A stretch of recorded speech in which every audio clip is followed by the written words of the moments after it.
de um jeito avassalador. Eu acho que isso está dentro da necessidade de algumas pessoas terem um líder. A impressão que dá é que as pessoas sentem uma carência de alguém para seguirem. E isso é muito prejudicial, inclusive. Por conta de hoje estarmos vivendo algo que é exceção, eu me coloco hoje em dia numa posição também de exceção. Eu preciso fazer coisas que eu não fazia antes. E fazer vídeos emitindo minha opinião foi uma forma que eu encontrei de me posicionar como artista, como educador. E mais uma vez eu reitero que gravar vídeos tem sido bastante complicado, porque o meu perfeccionismo não deixa eu fazer qualquer coisa. Então vocês não têm ideia da quantidade de informação que eu venho pesquisando para ter uma captação de áudio melhor, para ter uma captação de imagem melhor, para ter uma iluminação. Eu instalei 2 dimmers, um no quarto e um no escritório.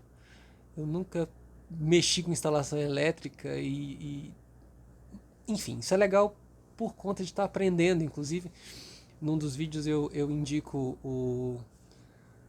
um canal do YouTube bem legal, onde a gente aprende essas curiosidades de eletrônica, enfim. Mas voltando, como educador e como um ser que pensa, como alguém que já passou, como alguém que veio de um bairro de periferia, apesar de sempre ter tido condições de vida legais, eu não posso reclamar em nenhum momento da minha vida da educação que meus pais me deram, do conforto do lar. Eu me sinto como alguém privilegiado, sim. Eu sempre estudei em escola pública. Ainda bem que a gente tinha escola pública na época, senão talvez, mesmo tendo uma vida legal, eu não tivesse tido uma educação, uma vida tranquila, porque dinheiro para a escola particular a gente teve durante um breve momento. E depois da época do Collor, as coisas dificultaram bastante economicamente lá em casa. Mas eu não posso reclamar. Eu saí eu estudei no Liceu de Goiânia 6 anos, que era uma escola sensacional. Lá minha formação humana se consolidou. Eu fiz conservatório, na época eu chamava de Veiga Vale, hoje é o CEP em Artes Brasileiro França. E a minha formação artística começou ali. Eu estudei na Universidade Federal, eu fiz letras lá, onde minha paixão por língua estrangeira começou. Então eu me sinto um ser privilegiado e eu acredito que uma responsabilidade social que eu tenha como alguém que se sente privilegiado por ter frequentado lugares é, conquistados com muita luta pela população, ou seja, direitos civis, direitos adquiridos, previstos na Constituição. Todo cidadão tem direito à educação, uma das diretrizes base, né, da Constituição. Eu me sinto na obrigação de dividir isso com as pessoas, dividir essa forma de pensar. E independente se eu tivesse aqui nesse momento pró ou contra determinado tema, então vamos falar especificamente do Bolsonaro, e eu me posiciono contra o Bolsonaro, as atitudes dele me causam repúdio, grande repúdio, mas nem por isso eu devo me expressar de forma violenta para com ele. O problema é que a conter a opinião e falar de forma mais sensata, do jeito que o Bolsonaro tem se posicionado, pode parecer que não vai adiantar muita coisa, porque os sinais, os flertes que ele causa vão em direção a momentos históricos que assustam, né?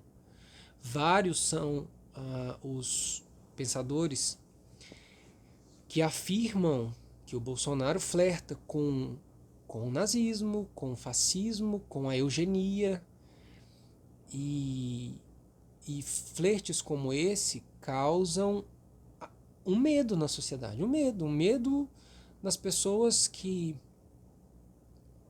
prezam pela humanidade, assim, pelo ser humano, pelo humanismo das pessoas.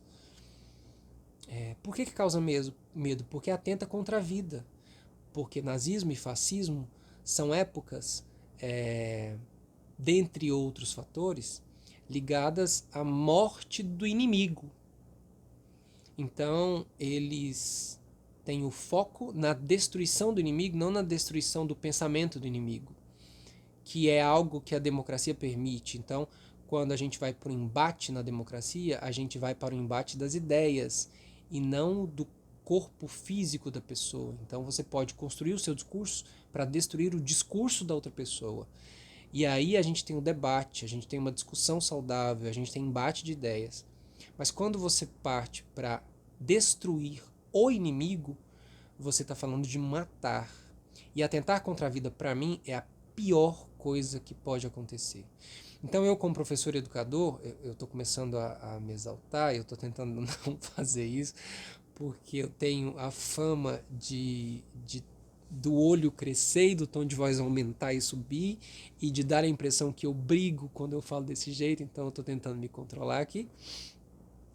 Mas como educador e como artista, eu vejo que as crianças e os adolescentes de hoje, por exemplo, que têm